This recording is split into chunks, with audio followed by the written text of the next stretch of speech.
Welcome all to the Speakeasy podcast. Another Wednesday. I am Daryl, And I'm Phil. I'm Sarah. What's good, everybody? and we're back to filming at night. Let's go. Let's get it. Nighttime. How y'all doing? Good. I'm Gucci, doing bro. great. Gucci. We Gucci. We good. Yeah. All right. Well, Start us off, bro. I want to start off by saying that one of our podcast members has released a short film. I'll have Jay put it in the link description down below. So if you guys want to watch it, you can watch it. It's like 2 minutes. It's not long, but it's ultimately a very personal essay between well, it's Phil who made it. Spoiler. In case you get Reveal. But yeah, it's basically about a relationship between a son and his father. And so yeah, I want to start off by saying it was a really good film. Thank you. It was really, I found it very interesting as well. As soon as I saw it, it grabbed my attention. The story and the content behind the video is so much more than the length of the video. I mean, those kinds of videos prove that you can say so much in such a short span of time.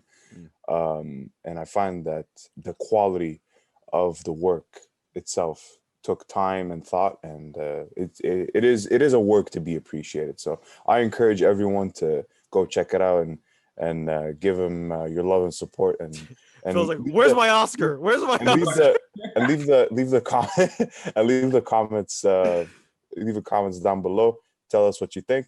Yeah. And I find it very. The only one thing that really pissed me off about is when Jason, because in the end, Jason showed me the edit. I was like, oh, it's pretty good.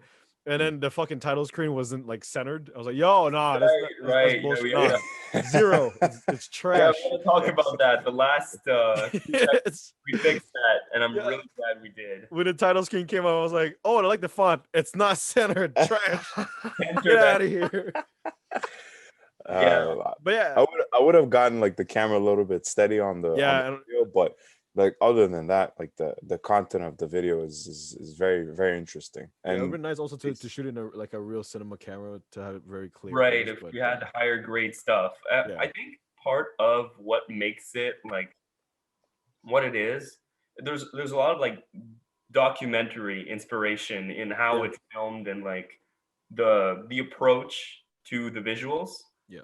And the fact that it was during quarantine that it was first filmed kind of like makes everything more personal, close, and like like maybe it's like a vlog in almost like a vlog mixed with a post.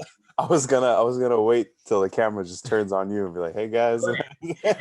What's up guys? What's up Maverick fans? It's Logan Paul.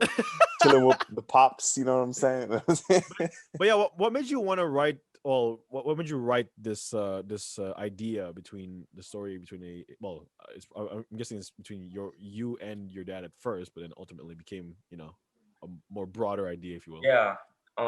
So as you said, it's initially about me pondering on my relationship with my father. What does it mean to be someone's son and to look at someone and tell yourself, well, this person is my father. We are related by this concept of genetics or of fatherhood, if it's not genetics, but there's this idea.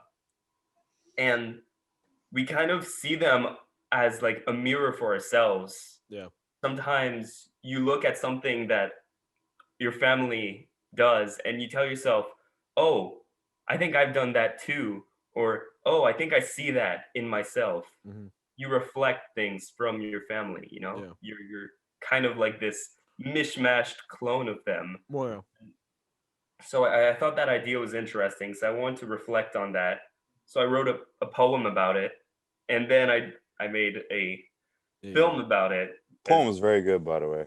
It rhymed and it was real smooth. Like it was like playing the violin. It's bars. Straight bars. Spitting fire bars, bro.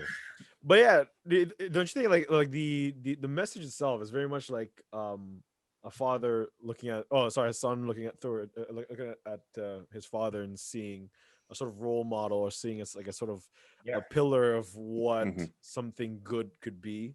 But you think also like when you realize when you reflect on like say like your parents, for example, when you were younger, you'd look at them and be like, oh, they have all the answers, they'll solve anything, right? Yeah, Now you're old enough to realize that that's completely not true. Actually, you actually watch them grow as a yeah, person. You actually watch them as a toddler or a little baby and see them actually figure things out as they go yeah, along.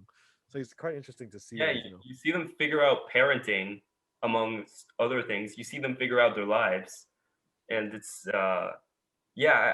I wanted the perspective in the film to definitely be from the son's perspective. mm, You know, it's the son that's like projecting his questions onto the father, mm, because there's really like an idealization of sorts, yeah, but there's also like a questioning. It's a bit like it's like throwing something at the mirror hoping to get a reaction, yeah. a different reaction or something, How'd you approach your dad about this idea, and Yeah, how I'm did curious. he, and yeah, and how did he react, and what did he say when you brought up the idea? Get out of here. I ain't about this. I know actor. I don't need to get you to that. No, he was very cool with it. I don't know if he knew like the whole way what it was gonna look like by the end. Mhm. I just I went up to him and I told him, hey, can we take a walk? And I want to like record stuff and I want to, just I knew you didn't give him the full picture at first. I knew it yeah, because yeah. It would have been weird if like it was like, hey yo, just walk, and then low key because just filming. Wait, but like, sometimes hey, what you doing, man? I was like, oh, nothing, man. Just nothing, you know what I'm saying? Just looking at scenery. He knew I was filming. That's not a secret. But like I didn't tell him that, okay, and at this point, this is going to be said, and then it's going to look like this. I just told him, hey, I'm going to record you while we take a walk, because we would take walks very often around this time. Sure. And that kind of inspired me to make it that as the visual, Mm. because it, I was it taking feels like walks. it feels like the instruction as well. Like the simpler the instruction, the better the outcome. Yeah, And I realized that as soon as you start filming stuff, even when it's like group projects, I feel like if the instruction is too complicated, Mm. people will try too hard, and it will yeah. show that they Mm. try too I hard. I really, really wanted that natural Mm. feeling Exactly. from Yeah. the way he would just go about. I didn't want to tell him, okay, go from there to there. I knew what path we were going on because I told him like, oh, can we go walk here and then here and then here and then I Sure. told him like where to go in a sense, but I didn't tell him do it like this, Sure. Yeah. Like you wouldn't turn around and just look at the camera like awkwardly, you know? You'd be like, hey, what you doing, man? This is like, World or like, Star. Yeah, oh crap! I forgot you were recording. right, Yeah. right. So some really nasty shit. Like, yo, I hate this place so much. These people here are trash. Like, fuck, this is some Actually, shit. Goddamn. I considered having some keeping some of the stuff that we said during that walk Mm. in, because I did record sound, Oh, but I only kept one thing. I kept the sound of the river itself. Yeah, yeah. I kept it in some background noises. How did he react to the actual like final project, if you will? um he told me that it made him emotional the first time he watched it, and because he watched it before it was posted, Yeah. and yeah, he got emotional, and then he saw it again after it was posted, and he said he was trying to like see it from the father's perspective. Hmm.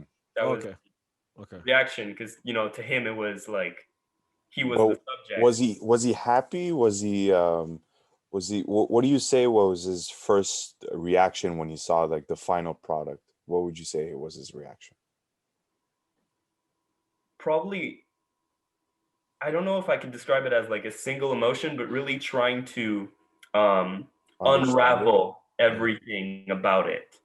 Like he wanted to immediately understand if what I was saying in it had something directly to do with his life, or Yeah. he wanted to see like what I was saying about him as a Yeah. person. through it. It's Or called trash. You He whack, thought fam. did he think the message was meant for him to understand in the beginning?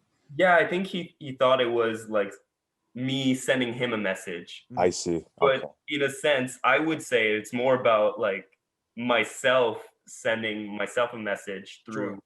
like throwing my own ideas Mm. on fatherhood, and so exposing them in a Yeah. sense. Which is what I saw as a description of your feelings towards fatherhood Yeah. and actually like raising a son. Like I feel like this is the emotions, the sort of thought process behind it, and it's put together in a way that it could unravel like a story, Mm. and that's what I saw it as, and it's pretty good. I like the message behind it too. I'm very curious to see how far those kinds of ideas would go. Like, Mhm. could you imagine if you would create a piece about your personal life and the events, the very significant events that happened to your life, to like very like big gaps, not to be like little gaps so it would be like too long and too complicated, but like Yeah. major events in your life that would show in a very short clip the formation of your character through your life. Hmm. Mm. Interesting. Yeah, that sounds like a kind of piece that I would like to make. It's It's kind of like a boyhood. Was it the movie kind of Boyhood? like boyhood. Yeah, Yeah. exactly. Like you go from like literally born day one to Yeah. what you are now, but like those steps to explain the process would be Yeah. big steps, so it won't be like from like 0 to 1, 0 to, Yeah. you It's know what like I'm saying, it's like major 0 milestones of 10 a life. Big 20, one. yeah, exactly, you know Yeah. what I'm saying, yeah. Right. I find it would be very interesting to do. Yeah, that would be. I mean, if anyone is offering their child as a case study whenever y'all get children, I'm gonna make a documentary about them. Jesus Christ. Hey, Daryl has the most interesting ones. But yeah, well, I was interested in the idea. Like, what made you want to call it Proteus? What Yeah. Yeah, I'm actually curious about that name is it? too. Was it Tell me because of the about it. lake? Was it because you wanted like the god of what was it, Poseidon? Is that So the thing about Proteus, it's actually a very, very personal thing too. Well, those who know me know I have a big love for mythology of all kinds. sure? I'm very nerdy about that, but um, the real reason is because both my parents independently have done work that they've named Proteus, Oh, really? and so my father published a paper, a mathematical paper with the name Proteus for the project, and my mother as well. So that's a big coincidence. And the thing is, my mother's told me that it was named because like she wanted that name to be chosen because of my big love for mythology, and that got me like thinking about like so in every side, from my father to me, and then Yeah. me influencing my mother, and like like Yeah, it's all connected. Yeah. yeah, so it's a set of like coincidences, but the thematic reason for Proteus is because Proteus is the god of rivers and change. Change is the real like kicker for me, where our whole life is change, Mhm. and I talk about that in the poem about us constantly shifting from one thing to another. We're constantly becoming something different. Mm.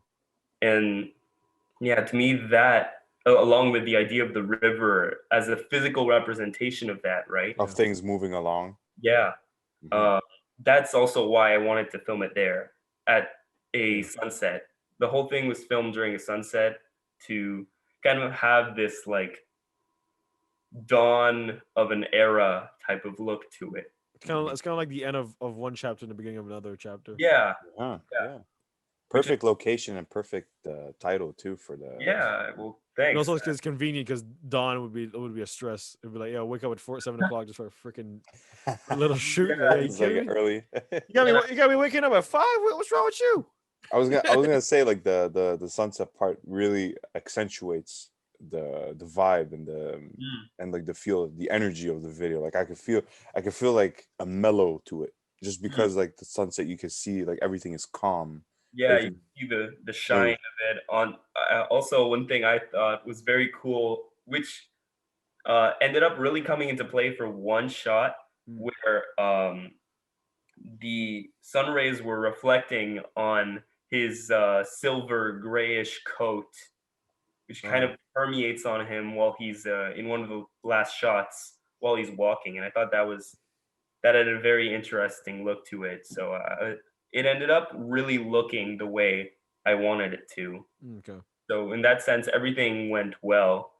Um, so yeah, like there's a lot of reasons. Proteus is really like a word and a representation of many things that seem to coincide Yeah. with this project being made. So It made sense for it to be yeah, there. in every direction it makes sense to me. Nice. So yeah. That's interesting. Well, speaking of the relationship between well, fatherhood and childhood, I guess. What was your relationships like with either of your parents, or if it was, you know, if both? And like, what were the main sort of events that got you closer and sort of like more sort of real, I guess, if you say, with if you ever had that moment with your parents? 'Cause I know, like, for immigrant parents, it's a lot harder because we're very much different cultures. So, you know what I mean? Yeah. It's a lot harder to have a real one-on-one conversation with them because we're on two different wavelengths. But yeah, your thoughts. Sure. What do you think? Go ahead, Phil. All right. So concerning my father, um, well, we both have a very shared geekiness, or whatever you want to call it. Yeah. We have, I mean, he's really big on some. He grew up on some cartoons which he showed Mm-hmm. me as a kid, and we would bond over like watching stuff together, Mm-hmm. and just talking about like Was interesting things. was he the most the more fun parent? I think he was the fun parent. Yeah, Yeah. he's very. The thing is, while he can be really serious, he has like this comedic edge. He likes Yeah. to mess around, like Yeah. just take it easy and just Yeah. have fun. Just live At life. the Yeah. moment. So I guess that was something that really like made us grow close when I was really young. Mhm. So like uh, often we would go to the movies together later on when I'd be older, and yeah, it was always a fun experience watching things together and geeking out over things. Yeah. So you have mutual love for the same things, basically. Yeah, yeah. He has some. He also taught me a lot of things as I went through like primary school. He wanted to personally coach me in math. Yeah. Oh yeah, because he's a teacher. So I Yeah, and mean, he's a math You wanted teacher. to He form was the that yo, super it's a cheat code, mathematician. fam. It's a cheat code. cheat Like, codes. Yeah, I had all the cheat codes for too many years. Um, Jesus. in I think it was in preschool, he was teaching me about like this concept, commutativité, Oh, okay. or rather like the everything is interchangeable Yeah. type of idea in math. And I was like, oh, okay. And then A I would go, preschool preschool then I teaches go you to that. pre-K and talk to kids about math stuff, Jesus. and that didn't make me popular. They're like, what the Could you fuck is imagine this like guy babbling about? a 5 years old start talking about algebra and how the Yeah, integrals of each of a cone? It's like a cone. You know this? You can actually calculate the air inside with a series My of man's got the mathematical equations. Pythagorean theorem tattoo on his left arm. Oh my yeah. god. A Um, squared plus B squared equals C squared. yes. Yeah. How So about yeah, you, Miss Sarah? Oh yeah. What about you, Miss Sarah? For me, What was for your me, it relationship was like with? for me it was really like it was very constant. Like the relationship I have with my parents is very like it's very close from the very beginning. Mhm. Like it wasn't it didn't reach a high point, it didn't reach a low point. Mhm. My relationship with my parents is very like we're very close.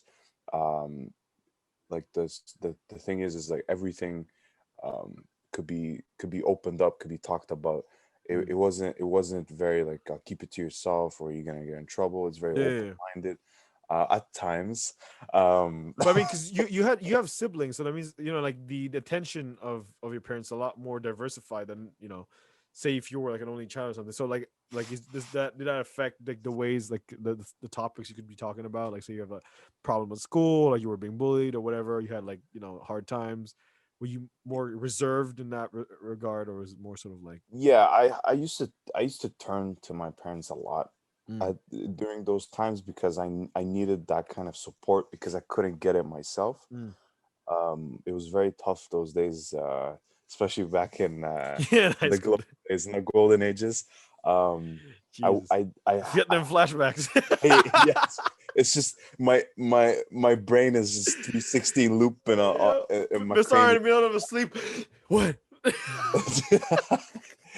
Wasn't I just in a podcast? What's good? No, no, don't do it like that.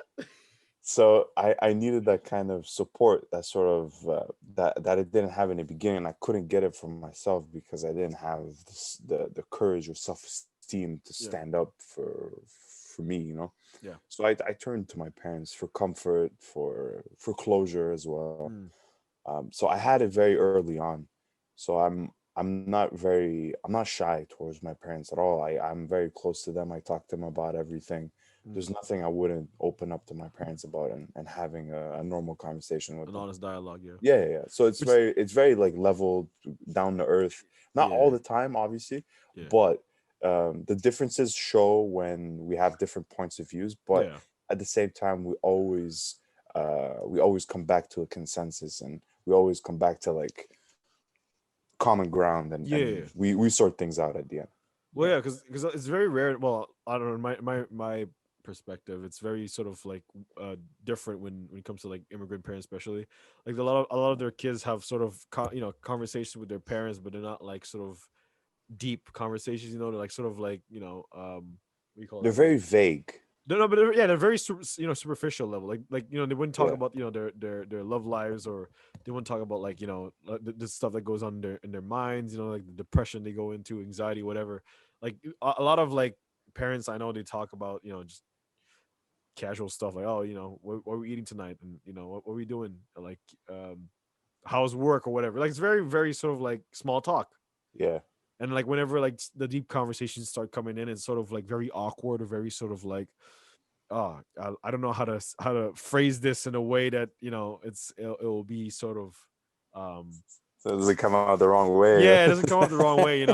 Because you gotta give it flip sideways if it comes out the wrong way. Yeah, like me growing up, because it was just me and my mom growing up, so it was sort of like very much a like she and I were very very very close, but because she was always like the only person I saw, I just got like it kind of became sort of familiar to like too if someone's too familiar that you like it's hard to like talk to them about some topics, because it's like it's very too close to home, so you end up Yeah. talking to your friends about it, or you end up talking to yourself about it, and you kind of look like a psycho walking about the house.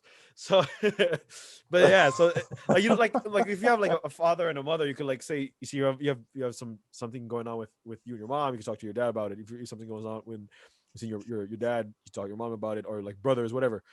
But like since me and her was legit like a sort of very close bond, so Mhm. there's like times where you sort of like diverged. That's why it's sort of like a interesting relationship where you, when you grow up, you have this sort of realization that essentially they're just human in it, and like they're just Um, like yourself.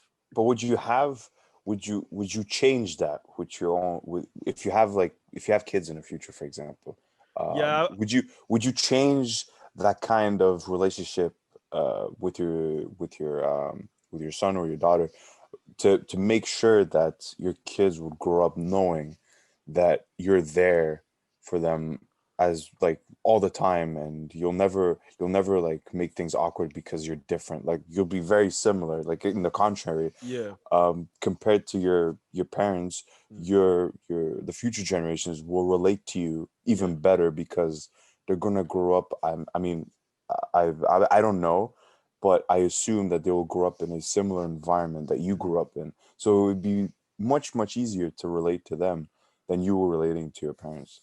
Well, that's I think in every single generation is always a very different Yeah. mindset, I guess. There's a difference, but the significant difference between the previous generation and ours is a big gap, because especially Cultural with clash. exactly, because I'm Yeah. like I lived most of my life here. They lived most of their lives Well, back exactly, home. but let's say you get your kids like in like I don't know the U.S. or like somewhere else, you know, like you go back to Egypt or something, and like Mm. their mindset is very much different from yours. Like, it's kind of Very unlikely that I would do that, but and you just find him he's in Dubai just chilling. Hey, hey guys. oh, Tim, I didn't say Dubai. I didn't say I, Dubai. I didn't say where. But I think the one thing that sort of from my childhood that was really sort of I would want to change like for the future is sort of my because my parents were not really like because they would always work, so I barely saw them. Like I only saw them like towards the nighttime.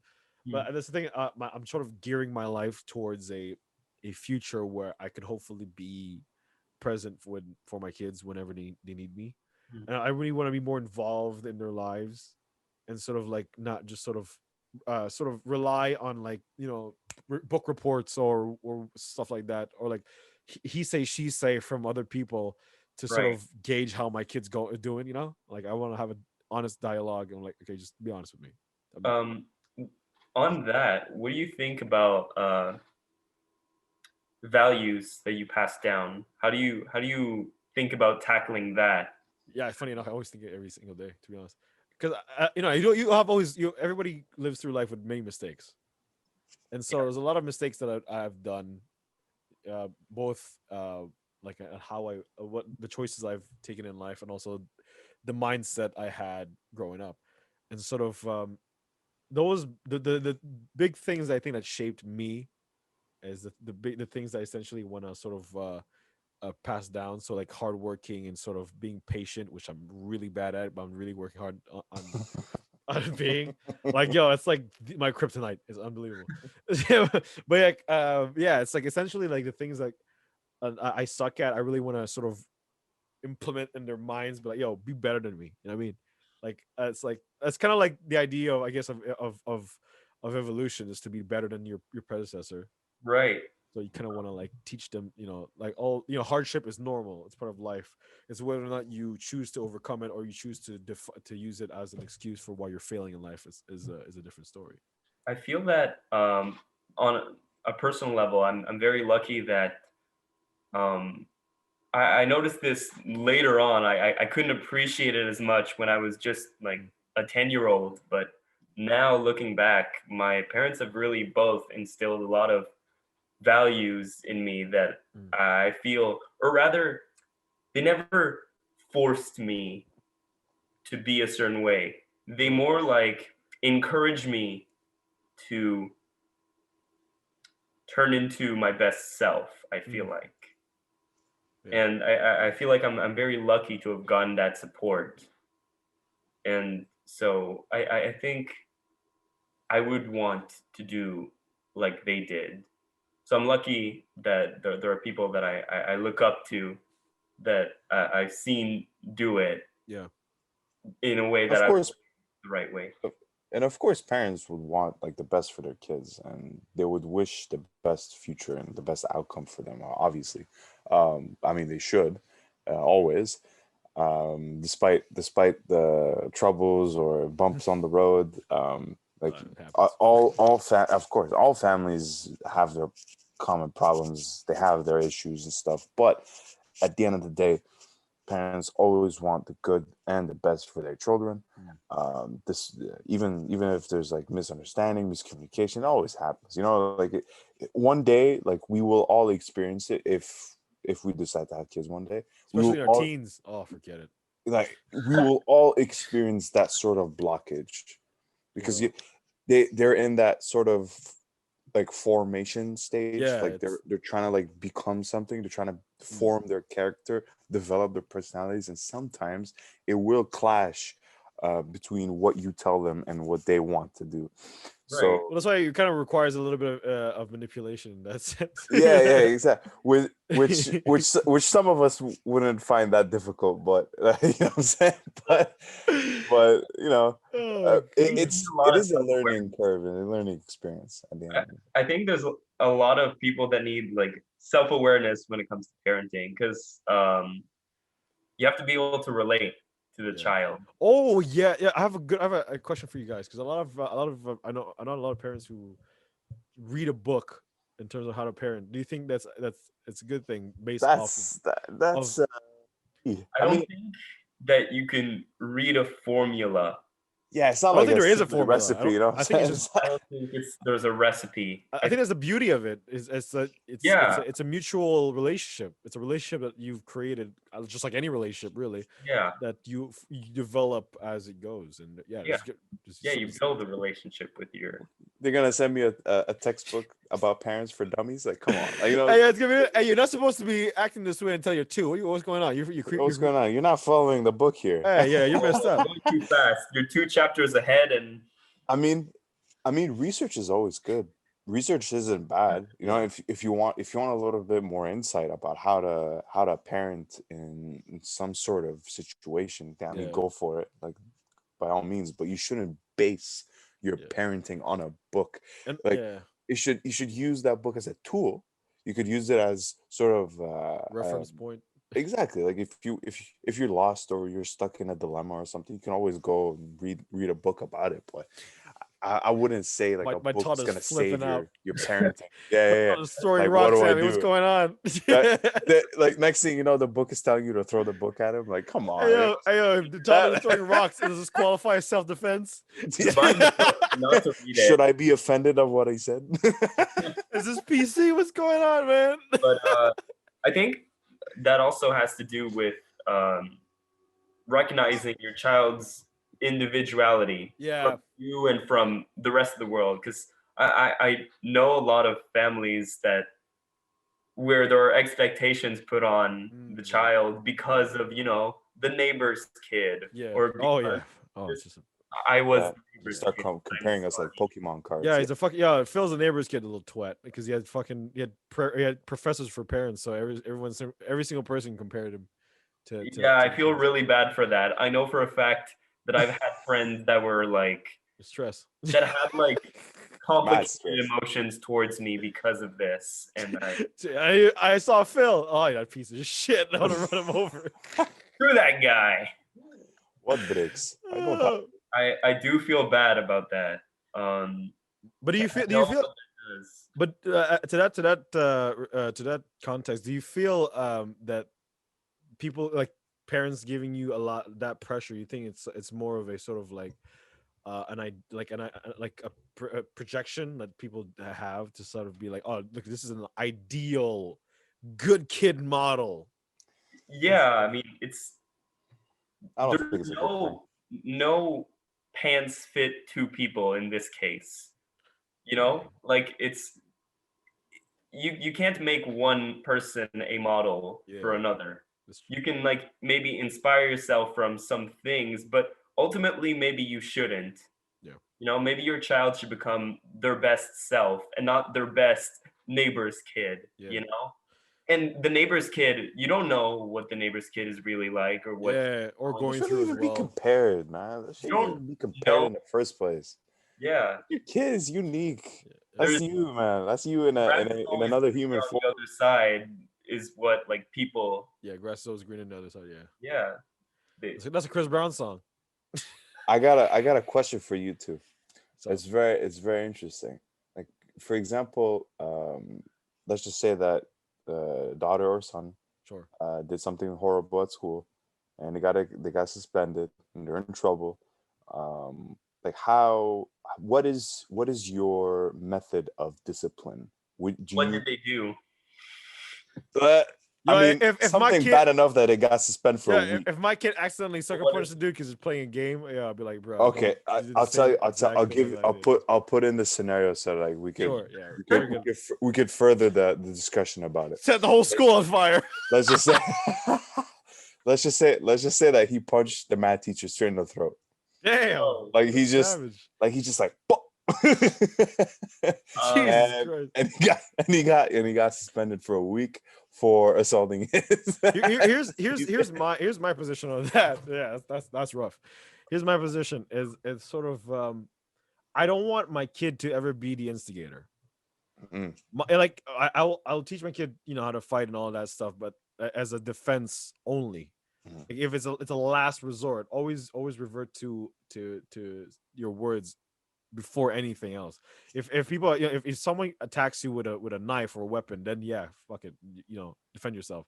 But if like if it's like sort of like an altercation, if someone like is trying to start a fight with you, instigated, always sort of de-escalate the situation, because ultimately it doesn't solve anything to fight, and also you'll freaking risk of hurting yourself or hurting the other person. So like it doesn't really solve anything or help anyone. So in that respect, Yeah. if the teacher was doing, I'm guessing the teacher didn't do anything, he just lost it and He punched him just in the throat.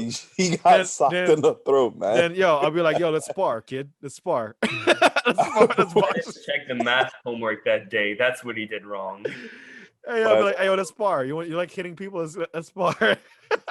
would you ever discipline them physically, or would you discipline them with your words? That was my question. Yeah, that's a good question too. What do you think, Phil?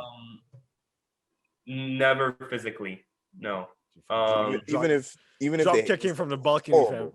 Because then they'll probably discipline their kids physically and so on and so forth. And at some point, that physical discipline, no matter how light I make mine, I'm involuntarily responsible for generations of maybe trauma Mhm. related to physical harm. Because it is passed down in some sort of Yeah. in a And sort I of don't have control over what he's going to do to his kid, but I feel like I'm responsible for that. But long-term. it's even worse when you stick around and you see. Yeah, you're like grandpa, just seeing your kid just getting smacked to shit. Like, But yeah, and also, yeah, I don't think it actually solves anything Yeah. either. So, but also, verbal punishment should be within bounds. It has its limits too. The Yeah, verbal that stuff, can also because it could also cause trauma. terribly mess up your child. You don't want to tell your kid that he's worthless under any circumstance. Do you know how many times they told me that? Jesus Christ, I'm so sorry, Misar. bro. I mean, no, I'm saying it because like I'm laughing about it because it's That's a what I'm joke. saying. But that's the But- thing, because yeah, But I have been told that so I'm countless very glad times. I've never been told that, but that is the type of thing that could mess up a child. no, but that's what I'm saying. But because that's I turned out great, guys. and I'm saying, because in a hypothetical speaking, like when you do something, you have an action, or like you say or do anything to your kid, it depends also on the, like you said, it depends on the individual. So the response to it could be completely different. So like like my parents, when they would sort of compare me or discourage me, their whole idea was sort of to, oh, come on, prove me wrong then, type deal. So like it sort of boost, or they wanted it to boost my motivation, and sort of like, oh yeah, Okay. see, I'm pushed better you. than you. Like I pushed you to sort of prove me wrong. It's kind of like a It self-deprecating is thing. it is It's sort of very like a competitive. morale boost. That's- Yeah, which I get. It's just that there's a lot of It's there's a very lot of, harsh. well, yeah. dangerous. It's a Because very it's a harsh sink or morale swim. boost. But I don't know. Like forcing your kid, like sink or swim right now, like get a shell and like argue about it or prove that you're better or you're gonna sink, But I do think it does prepare you for the real world, because the real world is as harsh as that. So like I don't believe in like a sort of parenting that's sort of like very sort of playful and sort of very like, oh, No, you no should, fairy tale parenting. No. yeah, like for me, like even like the sort of, I give you a gold star because you did like a good math homework. Like what the like I think you have to not necessarily use extrinsic rewards, well, yeah, but like the gold star, you might be right about that. Where, figuratively also, I'm not saying like an actual gold star, like, you know what I mean? Like yeah, it's but I gold. know what you mean though. because I know a lot of kids like that who've gone like sort of the soft treatment, and then when the world hits them in the face, it's sort of like Right? They're not. it's not supposed to happen. Like, what is this? Like, they were supposed to love. Why does nobody love me? It's like, bro, They're not ready for it. you gotta earn your way in life. It's sort of, that's why it's I like feel like treating your kids with kindness though creates a kinder world because you're creating one of the next generation of citizens. And if every parent treats their child with care, with this supposedly, I don't want to call it fairy tale, but like sure. gently, with this non-competitive, non-dog eats dog Yeah, mentality, then the world won't be a dog eats dog world anymore. It's but because generations of trauma that's passed down I that get your point. I get your point, but at the same time, it's crucial to have a sort of balance between all of the elements that you should expose them to. For example, like you should also expose them kindness, which is very important as well. Like you make a very valid point. But however, you should expose them as well. You should expose them to the harsh terrain. You should oh expose yeah, them they to have to know. you Yeah, have to. it's not like the world is sunshine and rainbows. I Yeah, agree yeah. with that. That as a parent, you don't just sugarcoat everything. Hmm. Sometimes your kid has to realize that the dog is dead. yeah. That's a hard truth to like, Well, exactly. That's but You you gotta gotta you do gotta it. tell her, you gotta tell him what happened to grandma. You gotta tell him she didn't just fly away, bro. Like you Yeah, gotta tell him the you, harsh truth, bro. you have to and grandma fell down the stairs, fam. She got knocked the fuck out. It's horrible. But no, but to that respect, Phil, I believe if say there's a major gap between each generation, then that could possibly work. The only problem is because the previous generation is trained to do one thing, and then the future generation is trained to do another. Like once the future generation enters the world that's basically being run by the previous one, it's kind of yeah, like a agree. tsunami wave of just like, what is going on? I'm so Mhm. Right. lost. There will always be a generational clash, and you're right that like The transitions are not smooth. Yeah, It's just exactly. Like, just stuck. that's true. so that's why I feel like it should be a very like the kids should also be like should be able to adapt to their surroundings. I think that's the Yeah, major The part. I think exposure. they have to know what To world expect, I we're guess living they for, yeah. or they have to know kindness, true kindness. Well, I feel like there's a difference between being kind and also being gullible and like naive. Like Hmm. you could be kind, but yeah, you could be kind, but also like be able to You have to be wise. You have to yeah, be to be kind wise and and wise know how at the to same time. maneuver through life. Yeah, wisdom is knowing when to choose to apply knowledge Hmm. in what areas of the Because world. a lot of people that go through life who are kind, are also incredibly like they're wealthy and they know when they're being played and they know what's a good deal. It doesn't mean that they're not kind. It's just that because they're wise enough to understand that okay, if this guy is or this person is sort of manipulating me, I shouldn't feed him this my attention. It's sort of like being wise is also like a way to sort of remain, I guess, to stay away from the negative energy, Hmm. and that's ultimately the big thing here. Like sort of like attracting a lot of kids these days is sort of like they feed off of that negative energy, and sort of they have this sort of weird misconception that being strong is being an asshole, but it's like no, not really. It's That's like 99% of the kids we grew up with, and I mean, yeah, but then uh, but here's the thing. high school's a bitch. It is. But it is sort of the grounds to grow. Like it's sort of like the environment. It's perfect. It's the perfect environment to expose the kids to. I'll tell you why. Because if the harsh environment wasn't there in the beginning, we wouldn't be as rock solid as we are today. Yeah, For example, um, people that get picked on, right? you they believe, get yeah. they get picked on, and then later on you see them, holy shit, the guy's jacked, what the fuck. You know what I'm saying? Like Personal experience, Misara. and shout out, not even me, I'm not even talking about me, I'm talking about shout out to Mike Salah. Oh, he got big. Yeah, this it's true. this Yeah, dude kid from high school. Yeah, has like just to give you a brief yeah. Just story. context it. Yeah, just a little brief stuff. Like the dude had a rough time, bro. Like he's one of the people that like you look at and you're like, damn man, I'm really glad he made it. Like I'm really glad that he came up to be this person. He's actually a firefighter now, I Wow. think. Oh, really? Yeah. Um, he was I think he was over like I'm not gonna say overweight, but because he was like way more than that. Like he was like It was I think obese. Yeah. he was I think he was on the side of more morbidly Yeah. obese It was. He was. back in high school. He was massive.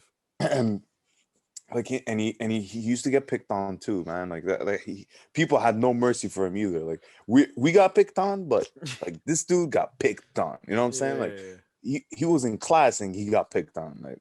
Like every time something happens, like they all point a finger at poor Mike. You know. Yeah. But the dude had I think, the best glow up out of everybody. The dude dropped the weight like that.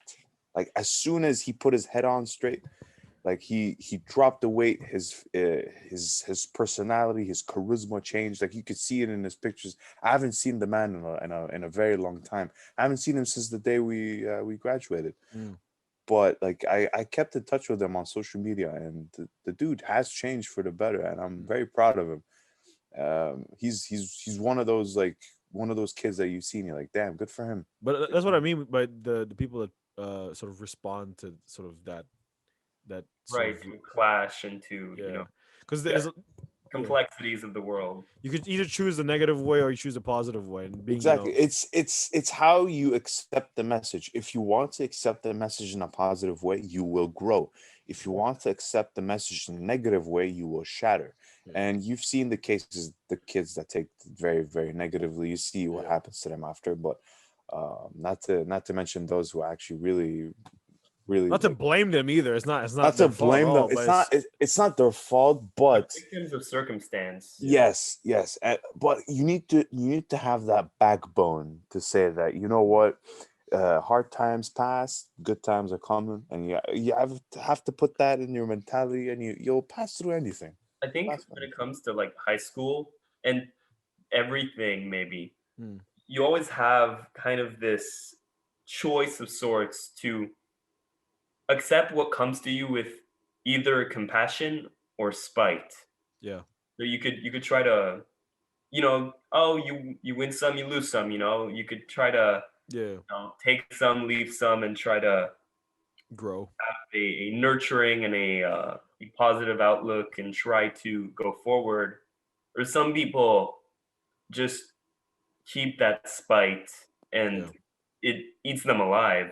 yeah, It and they're victims in all of this, and they often, these people are seen, are vilified or just yeah. antagonized by other people, but they're victims in a sense. That's what sucks about it, because a lot of people end up, because they have this sort of idea of what a good person is, a good moral person is, and if anyone really doesn't match that sort of society sort of image, it's sort of like, oh, you're bad. They Mm. become outcasts. Yeah, and so they relate it to something else that's closer to what they look like, and we're like, you know what, you're this person. Mm. Or like, like, for example, like people who do bodybuilding, for example, it's a very good uh, analogy, I guess, if you say a comparison. Like people do bodybuilding who are in shape, and like they enjoy, they look at themselves in the mirror and they like enjoy They're the the saddest mass. people. Yeah, They're the saddest people, and I can prove it to you. I'm not mentioning me again. I'm not talking about They're the me. saddest people. I'm fucking depression right now, Very man. just I'm a very happy person. I live in joy Yeah, in my world. No worry about that. I'm talking about the people that I've seen personally at the gym. People go there because they are unsatisfied and unhappy with themselves. That's yeah, the whole point. Like you go to the gym to to improve to work. on your physical appearance, right? However, people don't walk in for the same reasons. Yeah, Some people walk in. I had the conversation with the guy. I was signing him up for a membership at the gym, and I tell him, "Hey man, like, what got you started? What's your goal?" what's He's like, "Hey popping? man, yeah, bro, I'm Brand new trying whip to get just opened. bitches, bro." Like that's straight up. That's straight up his answer. He was trying to get laid. Like the dude wanted abs so he could get fucking pounded. And I'm like, all right, go for it, man. Like if that's your goal, go for it. But and some people, like I've seen it, like, oh man, my girl left me like last week and stuff. Oh, Like for God's sake. Yeah, she left me for this dude that's I like like how women have so has much like power over men. It's unbelievable. that's crazy. Like, yo, And they they call are it the ones that turn inequality. us to warriors. They call it inequality. You fuck out of here with that shit. Like I know every single motivation for a man is based off of a woman. is breakups. I'm telling you, but you know how many cases of breakups I've signed up? It makes no sense. It's like, yo, I'm telling you, 60% of our memberships are based on breakups. you want gender equality? You got gender equality. We need it. It's our turn to We get need it. that shit. You're the reason why I turned into a gladiator. Oh, Jesus Christ, man. But it's funny. But It's funny. it's those cases that like you hear about it and it becomes so abundant and so repetitive that Yeah. my God, like, is this the only reason why you're Yeah, it's because she dumped your ass, bro? but that's weird. It's like a sort of weird way of being it's a sense of affirmation. Like I need someone to validate me. And it happens to be a woman because it's it's like, oh hey, it's A lot of people, most people, I think, are looking for validation in some manner. yeah. To be I honest, think that's yeah. how I started in the beginning. I think the best validation is from yourself. It 'Cause is. Yeah, but it's the hardest one to get. but it's the thing. Well, because there's It's two. ultimately the only one that'll truly heal your soul, Yeah. but I it's the think hardest one to get. I think there's two polarities too. There's one who's like really narcissistic that just loves themselves, and there's ones that's really Oh, yeah. insecure that like sort of Really? Yeah, yeah. I've seen those. 'Cause I've seen I have both a sides. hard Yeah. time believing in narcissistic people. I swear to God, they exist. I swear to God. I Because swear. I swear to God. I'm guessing your argument feels sort of like because they're sort of it's quite the opposite, sort of like a deflection where they're actually insecure and they actually like Yeah, oh I feel like I'm so good because I want to sort of be this facade of of I don't know confidence if or I whatever. show that I'm good, then other people will actually believe it. Believe it. Yeah. No, but here's the thing. Here's the thing. Like, some people like portray it so So well they believe so it. well, and they start believing it. It's like, oh my God, this guy's amazing. And I tell him, like, yo, why is this dude amazing? He's like, I don't know, man. It's just Right. his It's just his amazing, man. charisma. It's just amazing. But you gotta meet him. It's just amazing. And when I meet him, he's just like, God damn, he's just full of shit. It's the reality of it, man. Like, you see people that like they like bust up their ego like way up. They shoot it up like with crack cocaine, their charisma and personality. And then next thing you know, you meet him and you're like, damn, man, you ain't all that. But I do believe that in a sense that narcissism is very much like it does exist and sort of in a sense where like a lot of people have been just winning their entire life. That sort of Jake Paul, for example, Oh my where, God. where they're just like every single like they don't do nothing and then they The gain Paul like brothers, yeah. well The not Yeah. Paul, like Logan. I like Logan. Logan is very much relatable in terms of like how he changed in that sense. But like Jake is He like very filmed much corpses, dude. yeah, but he changed after that. He after his L, he sort of changed and became more of a real person and acknowledged his Who mistakes. does that, man? Come on. Like, even if 30 years passed and he changed, but come on. I mean, Dude. I mean, Shit. to be fair though, I mean, like, so you don't forgive anyone at all. If someone No, does something bad, there's you don't levels for forgiveness, I obviously. think you should be able to forgive anyone. I mean, dude, the guy was literally filming people that committed yeah, suicide. I get that, but the thing Made a is, mistake, but I think the point that Daryl's making is just that condemning them for you such be another person now. yeah. It is. I completely agree with you guys. It is. There's always room for forgiveness. It's just very hard to do so. Yeah, but I mean, Depending on the situation as well. granted, yes, I agree with that, but it's sort of like condemning one's mistake for like for ages is kind of like it's just being petty at this point. You know what I mean? Like if the person was still an asshole now, I'd be like, okay, fine, great, Mm. whatever. I'm with you on that. But like if the person's trying to change, like why not try giving them a chance at least? Right. But could you imagine if it's like like it just happened to be something that's, I don't even know if it's criminal or not, but like it just Well, it was illegal because they weren't allowed to move past the trail. But yeah.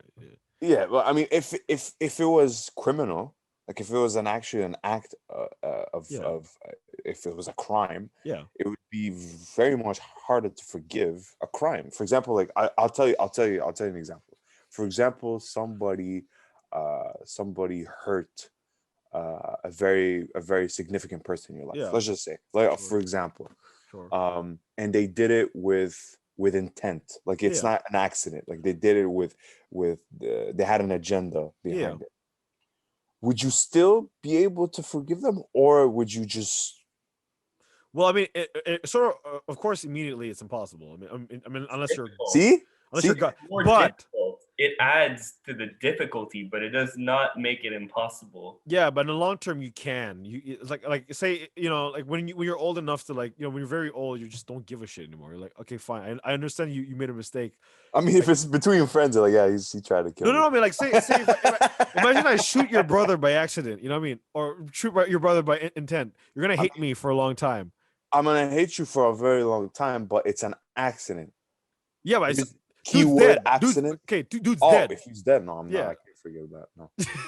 if he lived, like if you accidentally shoot him in the leg, for example, and he came out okay, I mean, okay, I'd be mad for a while, but I'd forgive because the guy's still alive. But if you shoot him dead, I mean, bro, that shit's a life sentence, bro. But I mean, over. yeah, but say you don't forgive. Well, what do you do next? You're gonna do the same thing? Does that make No, you feel gotta. better? But there's a difference between forgiving and moving on. Well, I feel. mean, I think forgiveness is almost necessary most of the Yeah. time for moving on. I You mean, because you can't really move on, because if you move on can, without though. forgiving, you because, can't. no, the thing is, if you move on without forgiving, that means that you still have the person in your mind. That You still have a grudge. yeah, you still have a grudge. You still have the So grudge. eventually, when you see them, you're still gonna do something about it. Whereas if you forgive them, you're like, okay, I get you did something bad. I know you're a changed man or a changed person right now. So let's try and move past this, and I'll try and sort of, I'll try to bury this sort of anger I have. It's still there, but ultimately this anger is just gonna. It ain't gone.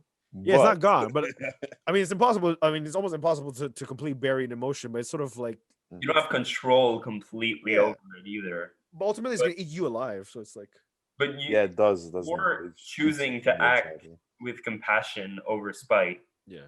I feel like is the key. I guess I can see what you're saying. Yeah. Essentially, it's I more agree towards with yourself. You should forgive them for yourself, because at the end of the day, you're the one who's living with the grudge, and you're the one who's sort of like. So moving on and forgiving someone, you could say, is dependent on each other. Yeah, it's kind of like a essential. There's a correlation. Yeah, it's Okay. like essential for it. Like Okay. you can't really move on without, like, Yeah. I makes hate sense. this. I hate this prick, but I'll move on. Like, it's impossible to do. You know what I mean, you'll still have him in your mind. Like, I want to kill him. I want to kill Yeah, him. true.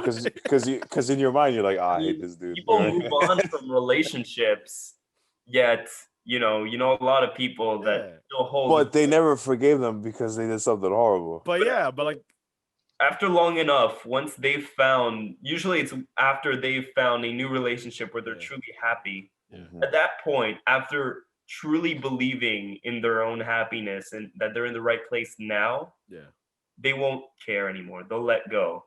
But it might take a long time, but they can if they finally find themselves through their own.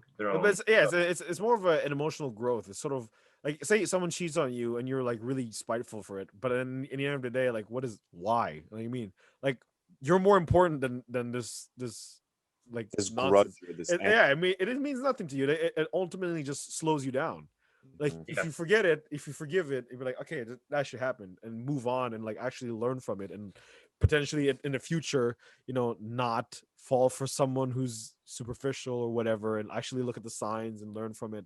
Then it's sort of a learning curve, if you will. So you feel heavy carrying that sort of luggage. You need to be lightweight to be able to move around and go through life.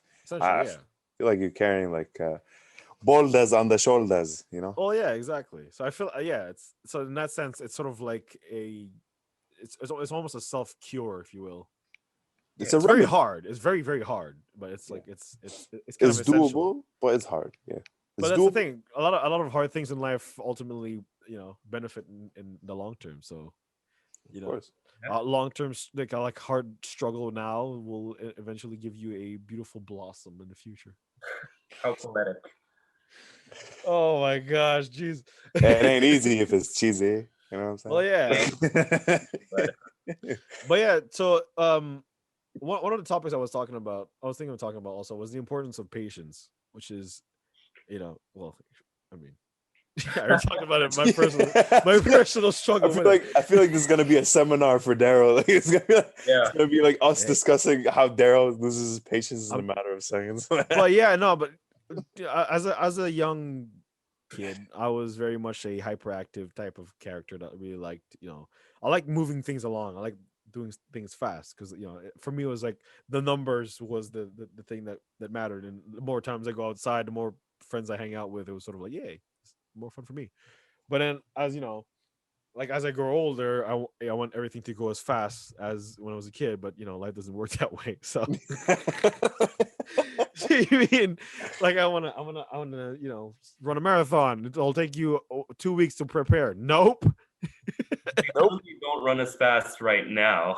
It's like you gotta train for that. It'll take a while. And I think accepting that is the hardest thing. So yeah, what is your sort of, if you have a struggle of in terms of patience, if it's like emotional patience, like trying to deal with other people's BS, or more a practical patience, like like you needing to go to the grocery and then do this that on that same day. Yeah, I mean, if it's errands, I'm very, very, very. I lose my patience on errands. Like Yeah. if that errand is taking way too long, or I'll give you an example. Like, um, I'm doing my deliveries, right? Yeah. And in that box, it's an apartment number. Yeah. So not only would you have to drop it on the in the apartment number, Yeah. you have to you have to let somebody else buzz you in. Okay. So if the person's not here, you can't go in and you can't deliver the box. Yeah. So you're kind of screwed. So you start ringing random random bells Bells. Yeah. until somebody like buzz you in. And one time I got so frustrated with the handle of the door, I broke it off. I don't know how, man. I was pulling the door and yeah, exactly. Like I was like, because the box was heavy on my left hand, right? Yeah. And I was trying to press the goddamn buttons in the freezing cold. And I was like, Let go the button. the dude's not answering the fucking buzzer. And It's a lot of people impatient. I ripped that door You're in handle off. Canada? Yeah, Yeah. I see that often. I think that's like a general like survival thing. But Where emotional patience, I'm very patient. Like if it comes to like anything that revolves with anything that deals with emotion, like yeah, I love, think I'm patience, stuff like that, very it's patient with correlated. Yeah, people. yeah. I feel like I have this sort of Length lengthy, and lengthy lengthy patience. patience exactly for that department. But the other stuff, like practical stuff, Yeah. No. deliver my pack, it's gotta be Get out right my now. way. Get out Exactly. my way. I want to finish my deliveries and head home, bro. That's all I want Oh to my do. god. Makes sense. Yeah, that makes sense. Yeah, I think you feel you're very much a very patient person. Very. I think so. I think so. Yeah. Um, I the thing is when it comes to people, I always think like it's not necessarily that it's an investment to be patient. I don't want to see it as an investment. It's not like I'm like, oh, I'm putting this coin away for later. Yeah. Yeah. It's not like that. It's more You just gotta fuel the tank for now, as far as for tomorrow. But right. it's similar to it though. It's similar It, as an investment because you it's just like if I'm patient now, Yeah. I know I won't regret later not being patient. Mm. You know? Yeah. It's making sure that I'm making a clear-minded decision Mm. and that I'm like being fair with the person no matter what. But don't you think like if the person's sort of like running you for a loop, sort of yeah, just because they're taking advantage of just your toying with lengthy you? patience. Yeah. Yeah. Uh, Well, you learn how to detect those with yeah, time. Like you grow up and stuff, and you have that bullshit detector installed. You Yeah. know. if I'm being thrown for a loop, I suppose then I just weigh if I could be spending my time in a more productive manner somewhere else or someone else needs my attention at that moment Mm. or if it doesn't mean necessarily like damning that person or like, Sure. hey, I Damn will you. never look in your direction again. It's not like that. It's just all right. I'll leave this here. The door's open, and you just walk over to the next room, so to speak. Yeah. It's keep all the doors open because you'll feel bad if you lock someone out. That's True. true. I'm gonna bust in like the Kool-Aid man. I don't. Hey baby. Daryl, if Daryl was directing a movie, he'd shoot every single actor that's not doing their shit. No, actually, funny enough, in filmmaking, I told you once. What's funny though, because I would think in filmmaking I would fucking lose it, but in filmmaking it was actually, I don't know. It's like because it's such a collaborative process that it's almost essential to be patient with one another in order to create something good. Yeah. Like I'm able to sort of drop my own personal ego and make it sort of like, if you guys fuck around, we're all fucked. You know what I mean? It's like we're all losing the same thing. So yeah, it's like a mutual loss. So ultimately, we're sort of all driven to do the same, to do our jobs as best as we can, because it doesn't benefit one person; it benefits everyone. So I think in filmmaking, it's quite interesting, like how I would changes your approach, I guess, in a lot. I would think I would fucking lose it, but actually, I'm quite zen when filming. It's more sort of like whenever I don't know. It's very weird when I'm like really like sort of professional based. Like my mind is in a professional mindset. I'm very sort of like, you're in the zone. You're clear headed. And but whenever put your like frustrations on the side, right? Yeah, because I know like ultimately it won't solve anything, and it's to benefit everyone at the same time. But like and when it's like in my personal life, where it's very much like a personal connection sort of level. It's sort of I have like zero fuse. It's unbelievable. Like I lose it over the most stupidest thing. Like sometimes when I lose it and I look back and I'm like, yo, why were you so pissed? Like it makes no sense. Like Just ask you a question. Like, what's wrong with you, man? You go through a thought process. It's like, why in the hell did but like, who is this person? I was in the bus today because usually whenever like after work I'm losing it because I'm hungry and I'm tired. So like that's like the worst combination. I'm in the bus. And like I'm like going through like processes like what happens through the day, because I always do that. I don't know if you guys do the same thing where you guys sort of reprocess the events of a day and like, what could I've done better, and I'll try to do it. Damn, I should have said this. Damn, I should have said that. In the shower, just like taking a shot. Like, what the good arguments come in now, really? Like, man, that dude roasted my hair, man. I should have said something about his face. You know what I'm saying? But like, I was going about my day, and I was I was in the bus, and I was like a psycho in the corner. I was just agitated. I was just doing weird shit. Good thing I had a mask on because like you couldn't see my facial expression.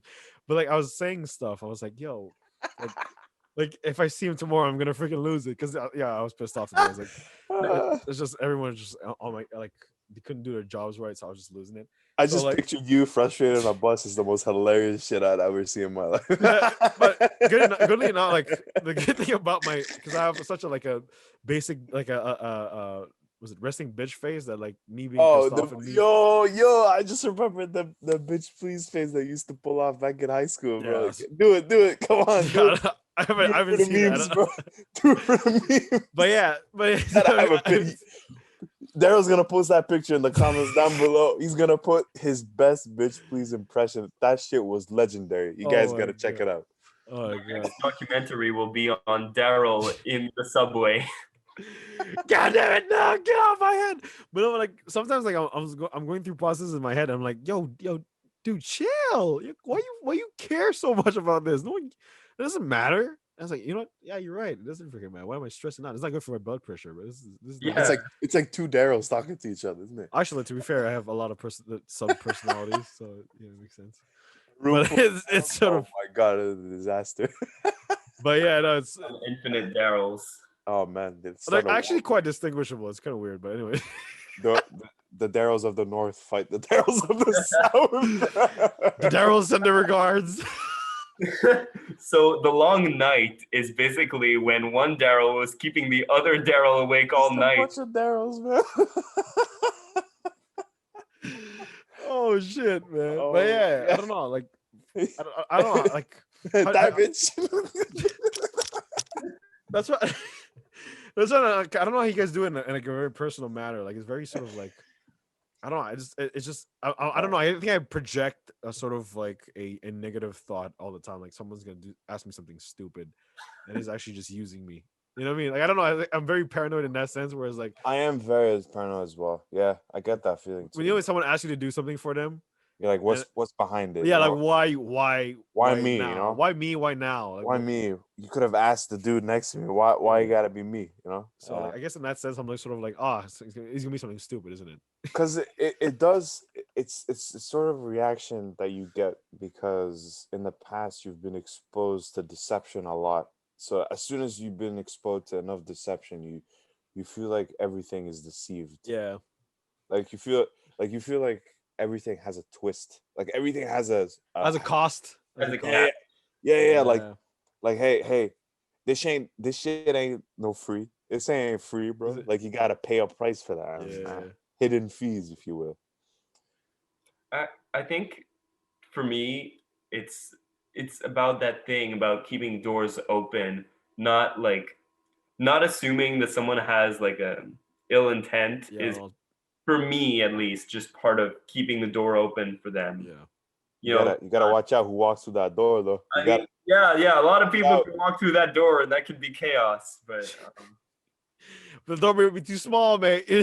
Don't let definitely too small. don't give a house tour to Oh a house my robber, bro. You know what I'm saying? God, mate. You gotta watch out who you let you in there in the doors. But Well, yeah, I don't use doors no more. I go through walls. I punch through walls. I'm the Hulk now. Kool-Aid man. I'm like Vision. I walk through the walls. I don't use the doors. I make my own doors. That's a big And fault. I know they're usually one way. Oh one my way. God. But yeah, One I way. don't know. It's that the whole idea of patience. I think especially I think when I hopefully when I get a kid, I'll be a lot more patient. I think for kids I'm very patient. Hmm. It just I it's hope just, so, man. I hope no, so.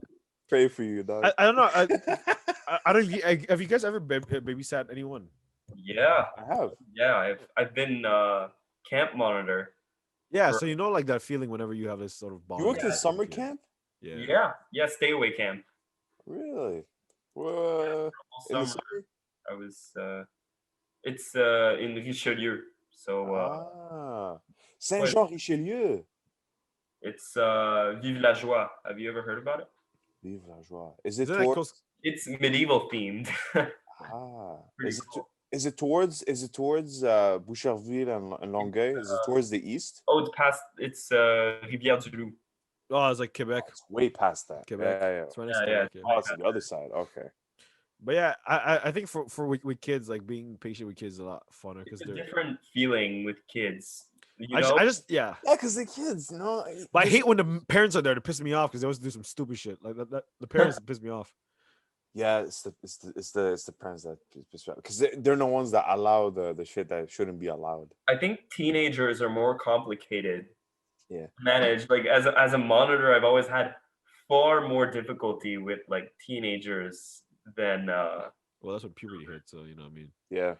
So people out here they're here fucking, you know what I mean. I remember when I was 13, bro. Kids were like, "Yo, I got a massive cock, bro." I mean, what the hell's wrong with you, bro? Yo, you know, like when you were a kid, you look at that, you're like, "Oh, dude, that's so cool." Now you're like 20 something, you look back, you're like 13, talking about this shit. Like, yo, this is not good, man. Yeah. This is weird. Not fucking good. You shouldn't be talking about this. no, you shouldn't. Yo, I was talking about dildos when I was 13, bro. I was like, "What the fuck? What is a dildo?" Back in high school, the worst shit that we talked about was like porn. The worst stuff. Like Yo, the you know, worst- funny enough, I'm about to name drop. Will actually at 8 years old, I think it was eight or 9 when he first started watching porn. He told me the video that he watched. That's super freak. He told me which one it was.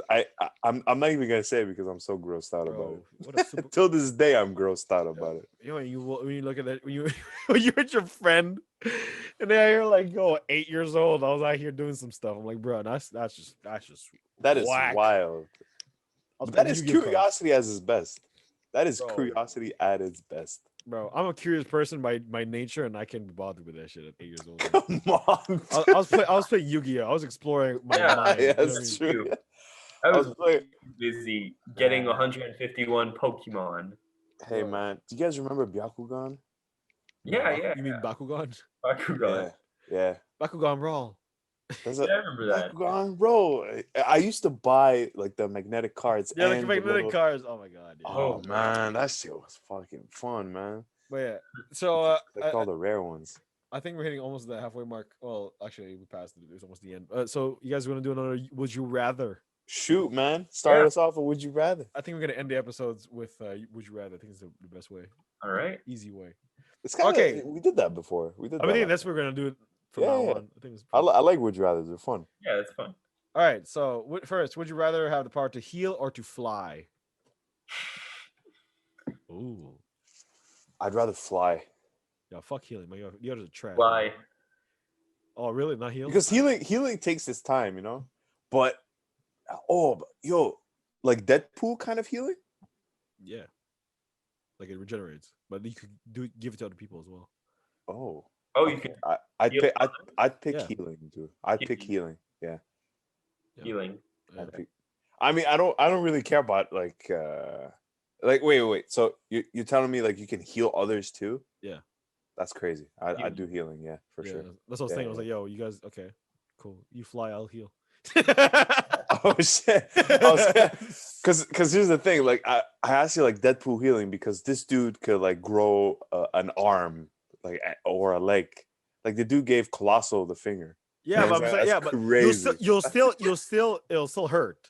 Oh yeah, I bet it hurts so much too. Wow. You know That's what I'm what? It's I would rather have pain and heal than have healing powers and no pain, because having healing powers and no pain is just a disaster. Like you feel nothing.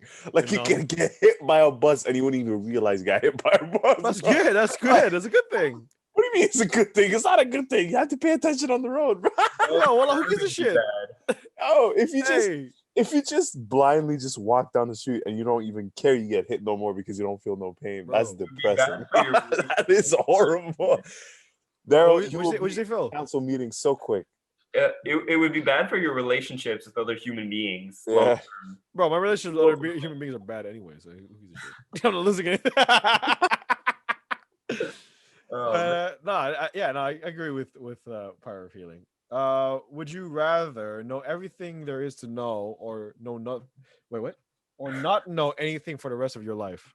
So Wow. know everything or know nothing. I would rather know everything. That's stress, bro. Nah, That's like implied, knowledge. because there's new knowledge all the time as well. Because you Yeah. can know everything going on in this second, but then new things will happen. Sure. You know, so then there are new things. So is it like the ability to To constantly every single millisecond be omniscient? It's Yeah, like software exactly. updates all like the you're time. God, basically. You know everything. You're like, I'd rather- if some dude finds in Mars, he finds the cure to cancer on Mars, you'll know about it. you'll know. Because nobody can Collective knowledge bullshit of you, human dude. beings, basically. Because nobody can bullshit. Very you. dangerous. It's very dangerous of a choice. Yeah, but that's stress though. Would you imagine like, yo, I know that that I'm gonna die tomorrow, or that this person's gonna die. I actually know everything. You know what I mean? It'll dehumanize you Yeah. so much. Knowing everything will make you lose most of your humanity, and you'll basically not be alive anymore. You'll just be a thing. Like I mean, dude, deception is out the door. But I think it's gonna be boring as well. It's kind of like One Punch Man. You're like, well, just kill the exactly. beat. There's not going to be anything you'll be doing. You'll just be knowing. You're like, It's like software updates all the time. Yeah, I just walk down the street, be like, yo, this car costs $1,000. That's bullshit. It costs like. But not knowing anything on the flip side, what does that imply? I think that's even worse. So, in a sense, like you basically have shit memory. So you learn something, but for 2 seconds. Oh, so you have Alzheimer's or like severe Alzheimer's, like you know nothing. You forget Like that you're in a podcast like 35 times. Yeah, during like the you forget your podcast. name. Like you don't even know what the hell's going on. Like, well, what is my so name? like the guy in Memento. Yeah, basically. But So, but yo, he actually when the remembers fuck stuff. Did You know? Daryl wear glasses? You know, Who is this guy? who is this dude? I mean, both are pretty bad. That's what I'm saying. think I'm gonna go with knowing everything, but Yes, Yeah. I Both knew it. both are basically being in a vegetative state ultimately. Yeah. Just one, you're just In both cases, you're basically just going to be standing still somewhere, not really aware of yourself. You'll be busy somewhere else, or you'll not be understanding. I mean, if you know everything, you can put your knowledge into use. You could I put it think if into you use. knew everything, then you would stop putting effort somewhat because you'd be detached from the human experience. Well, Because yeah. like, Hmm. if you constantly know everything that will and has happened, then you're not going to be pushed to do things unless there are things that you know that you can't know. It's In ki- it's fact, kind you don't know everything. it's kind of like I like can't One even Punch Man. mentally. Yeah, true. But I can't even like mentally fathom the kind of power Well, you that's what could I'm saying, have 'cause about it is knowing everything. Omniscience, yeah, yeah. it's Wow, big stuff. it's The crazy. God. I am a god. I even know if a man a god. Oh, here's one. Here's an interesting one. Would you rather speak every language on Earth or communicate with aliens? That's assuming if there's aliens. Well, okay, yeah, sure. I'd rather speak every single language, man. Do you know how many languages is there? Does every single language count coding and artistic languages? Is it on Oh Earth? man, coding. This dude C++. I get you, bro. Yeah. I'm gonna learn It's Python. on Earth. Then I'll pick that. I'll pick that. I'll pick every language. Yeah, I'd rather speak computer for the rest of my life. I will R2D2 say with us. hello world to the aliens and Yeah, print F, scan F. This. Jeez. exactly. Damn, man, that's the worst memories I have. Oh, wow. This is kind of like a cop out. Would you rather be very smart or very athletic? I know. It's so funny because it's just one. You can't be the I'd rather other. be athletic. Yeah, I'd rather be very athletic. Yeah, very smart, very athletic. Yeah, I knew exactly that either of you would choose the corresponding answers. It'd be hilarious. It's so It's so predictable. predictable. It's so predictable. predictable. That's why I said it's a cop out. That's why I said. Yeah, damn, it's so Yeah. predictable. Like Yeah. you're basically giving the question to me and Phil. Yeah. What I don't about know. yourself, Daryl? I think I What know about your you? answer though. You think? Yeah, I think you're Yeah, me too. I think I know why. I intelligence. know why. Yeah. Yeah, I would have said the same thing. I think I'd rather be very smart, but at the same time, it's gonna be a pain in the ass of like just being too smart. Yeah, it's more of a weight on your shoulders. Like being athletic. Well, I mean, being athletic as well is like everyone has like expectations of you. And That's always, true. Yeah. Like Wanna be a basketball players titan. be like stressing out and shit. You mean? So yeah. Would you? Oh, okay. Call me Mr. Muscle. All right. Would you rather be able to visit the stars or discover a treasure on Earth? How would I explore the stars? Star Like Trek. Star Trek. If you approach them. You float there a billion years. Phil's gonna. I want to get closer. Hey, why is the star getting a little hotter? I appear to be disintegrating. Yeah, I'm just imagining Baymax just floating above the clouds or whatever. If you take Ryan Oblivion. Reynolds off the picture and put Phil as Green Lantern in that role, Oh my god. I would picture him so perfectly playing that Green Lantern role, and he's like fighting off the creature like near the sun and stuff. Yo, speaking of a little off topic, which is like kind of It's very funny. it's kind of a That's me as Green Lantern. Phil just floating about in green, I but know. like in a tight fake suit. I summon books.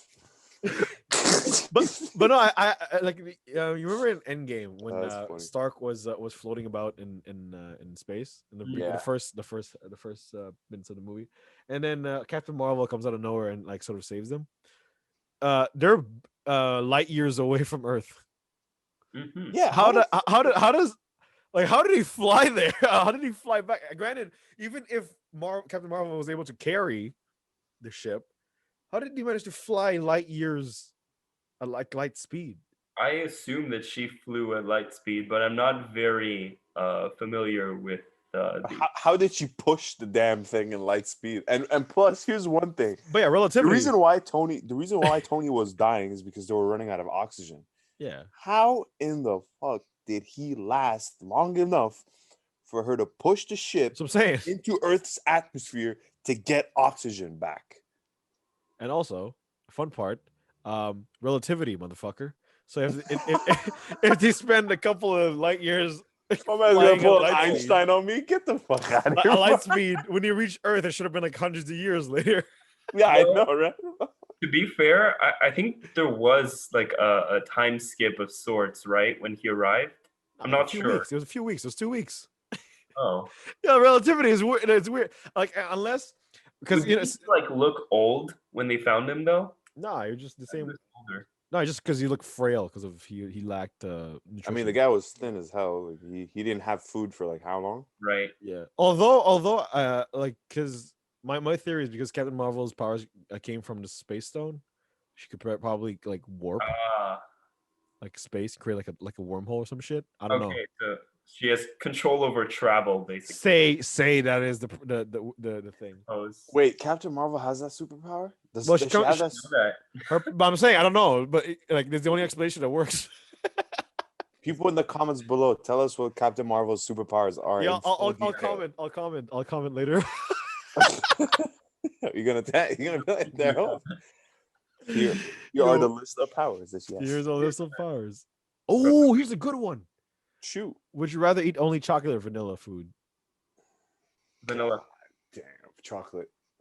Damn, that's I don't know. For me, it's tough. It's tough, man. Yeah, it's tough, man. I think vanilla has to go vanilla. What? Because Vanilla, you get sick of vanilla. Come on. You get yeah, sick of- but I think it's a staple though. There's a thing. Come on, chocolate. Chocolate comes from the cocoa bean, man. You never get sick of that. I don't know. Vanilla, most of the vanilla. I don't stuff like. that I don't we like taste happiness. nowadays- Fuck happiness. I don't like happiness. But I'll tell you what you perceive, what you perceive as vanilla is not real vanilla. Yeah. It's what you synthetic perceive as vanilla. chocolate ain't really chocolate. No, it is. It is. When you eat, like it's much easier to get your hands on some high quality cocoa, 100% cocoa chocolate. A vanilla strand. Vanilla extract. That is way more expensive, and it's stupid, and it's so expensive. Like, do you know how much a pound of vanilla? Do you know how much it costs? It's in the thousands. Yo, It's in the thousands of dollars. Yo, that's kind of just racist, by the way. That's just fucking racist, man. Like the white fucking product is more expensive than the black ones. And I know it's so. Like, it was so obvious. I didn't even spot that. Like I had to listen it from. I had to listen it from you to point that out. Man, I have been fooled all my life. That's just that's messed up, man. That's messed up. That's just really messed up, man. I never knew a pound of white vanilla. Oh yeah, what's heavier, a pound of rocks or a pound of cotton? Pound of rocks, bro. Pound of rocks, bro. It's rocks, bro. A kilogram of steel or a kilogram of feathers. Yo, a kilogram of rice. That's the heaviest. Kilogram of rice is heavy shit, man. Basmati rice, you have to indicate. Oh, would you guys eat donuts or candies every day? Donuts. Neither. I don't. You guys have a sweet tooth or I have a salty tooth. I don't know. Salty. That's sweet. No, that's I'm very salty in life because I like salt. I had a sweet tooth as a kid, but now I'm really over. I feel like sweet tooth is like the Diabetes. premature stage. Yeah, it's diabetes. It's diabetes. That's what it is. Why you gotta go? It's stage 2 diabetes, and a lot of regret. This dude is ready to put me on dialysis right now, man. Bro. Hey, yo, ever since no cap, this is kind of fucked up, but ever since my cousin and my uncle died from diabetes, I've been on like that with diabetes watch. Damn. So every single time I eat like pancakes and you know, like with maple syrup, I'm like, oh, this is it. This is what will kill me. This is it. Whoa, man. That's Bro, three stacks with a lot of fucking maple syrup, bro. That's a lot of very sad transition. Very sorry for that, man. Oh god. yeah, it's shit happens. So Yeah. We move on and forgive. Was it genetic or was it No, because he just kept drinking. So yeah, I mean, yeah, it is genetic, passed down from father to son. That's why they kind of like both had it. But yeah, they just drank a lot, so it's kind of like self-inflicted, if you want. And they smoked. Type 2? I don't know what it was, but like my uncle, sorry, my cousin was in a coma for like 4 months and then just died. I don't know what the fuck happened. He came out of nowhere, like legit, just like texted me, like one of my cousins texted me like, "Yo, your thing is in a coma." I'm like, "Shit, what the fuck?" And then my uncle was he survived 1 year. Like he had it before my uncle. Oh, sorry, my cousin, and then we sort of healed him in a way because of whatever the fuck he used, antibiotics or whatever. Mhm. And then, but then he kept drinking, so it was kind of like, "Ah, yo, fuck it," you know. Mm. Like yo, like at this point, it's kind of like, you're just doing it to yourself. So it's just it's just Yeah. stress. But I got an uncle too. It was cigarettes, yeah, no, like lung cancer. Yeah. it's like that's why like I don't drink, I don't smoke at all because of that shit. I'm like, yo, bro, I'm like really careful about all that stuff. It should be a topic for our next podcast. We should talk Drinking. about this stuff. Like we should talk about like the harm, the sort of harmful pleasures that we have in life, That's true. and how people tend to abuse it to the point that they develop diseases that Sicknesses, become yeah, hereditary. yeah. Mm. That's a good topic. Well, Yeah. until the next episode of the Speakeasy podcast, it's been your boy Daryl. And Phil. Sarah. And yeah, I hope you enjoyed this podcast. You got a little insight on Phil's everyone's psyche really. Watch Phil's short film and be in the link description You down guys below. better go check it out. And thank you for watching our podcast. It's the New Crime Productions. It was me, your boy. Thank you very much. I appreciate every single person who takes the time to watch it. And yeah, if you have any comments you want to write about it, go ahead. Yeah. If it's negative, man, I have a short fuse, so let's get it.